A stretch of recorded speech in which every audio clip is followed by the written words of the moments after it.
આજે આપણે એક બરવાળા તાલુકાના રામપરા મુકામે એક વેરાયટીના રિવ્યૂ માટે આવેલા છે. આ વેરાયટી તો લગભગ બધા ખેડૂત મિત્રો આ વેરાયટીથી પરિચિત જ હશે. આ વેરાયટી છે દિગ્ગજ પ્લસ, અને આ જે ખેડૂત મિત્ર છે એ લગભગ 3 કે 4 વર્ષથી આ વેરાયટીનો વાવેતર કરતા આવે છે. હાલ ખેડૂત મિત્રો બહાર ગામ ગયા છે, જેના હિસાબે આપણે ભાગ્ય આગળથી જ આના રિવ્યૂ લઈશું કે આ વેરાયટી તમને કેવી લાગી છે, અને આજુબાજુમાં તમે આ વેરાયટી જોઈ છે એવું તમને કોઈ ફિલ્ડ દેખાય છે કે કેમ. તો કાકા ખેડૂતનું આખું નામ આપી દેજો. ખેડૂતનું નામ છે અજયભાઈ ગભરુભાઈ ગોરાસવા. ઓકે, હવે તમે એમના ફાર્મ મેનેજર એટલે ભાગ્યા છો. હવે આ વેરાયટી તમને કેવી લાગી? વેરાયટી તો બહુ સારી લાગી છે. બીજી વેરાયટી કરતાં તમને આમાં પ્લસ પોઈન્ટ શું તમને જોવા મળ્યો? આમાં ઘણો બધો ફાયદો છે. હવે તમે જોઈ શકો છો કે આ એવરેજ 5-5.5 ફૂટ આજુબાજુની હાઇટ છે. કાકા ઊભા રહેજો 2 મિનિટ. હાલ ફૂલ અને ઝીંડવું તમે જોજો, એવરેજ 30 થી 35 જેવા ઝીંડવા તમને હાલ જોવા મળશે. આ કેટલી તારીખે આ વેરાયટીનું વાવેતર કરેલું છે? 11 મે, એટલે અંદાજિત આજે તારીખ છે 21/8/2026, એટલે કે 100 દિવસ આજુબાજુનો આ કપાસ છે. એકદમ નજીક અને મોટી સાઈઝનું ઝીંડવું છે.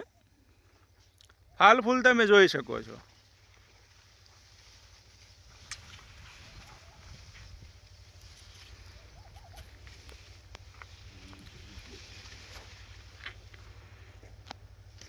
બીજા આજુબાજુના ખેડૂત મિત્ર પણ આ હાજરમાં છે, તો એમની પાસે પણ જાણવી કે આ વેરાયટી એમને કેવી લાગી. તો કાકા તમારું નામ? કેશુભાઈ કરમસિંહભાઈ. હવે આ વેરાયટી તમને કેવી લાગી? મને મારા કપાસ કરતાં ઘણું સારું, આવતા વર્ષમાં આનો વિચાર પણ કરવાનો છે. તમારા ફિલ્ડ બાજુમાં જ છે ટૂંકમાં? બાજુમાં જ છે. તમારા કરતાં આ વેરાયટી તમને સારી લાગી? સારી, ઘણી સારી. કઈ રીતે તમને સારી લાગી? એને ફૂલ મારે એક છોડવે 2-4 પાન છે ફૂલ, અને 5-10-15 એવા છે. ડબલ ઝીંડવા છે મારી કપાસ, તમે જોઈ શકો છો. એટલે બાજુમાં કપાસની ગ્રીનરી જોઈ શકો છો, ઝીંડવાની સાઈઝ જોઈ શકો છો.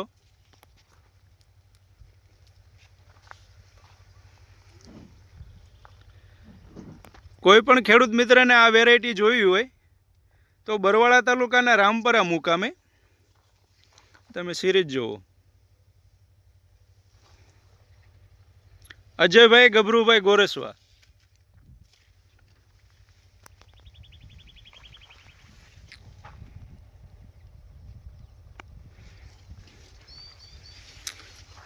આ વેરાયટીમાં તમને એટલો બધો કવા લાગેલો નહીં જોવા મળે, પ્લસ એકદમ નજીક અને સિરીઝમાં ઝીંડવું તમને જોવા મળશે.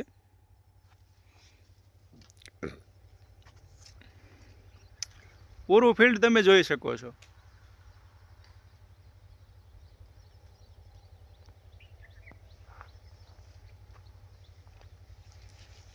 અસ્તુ.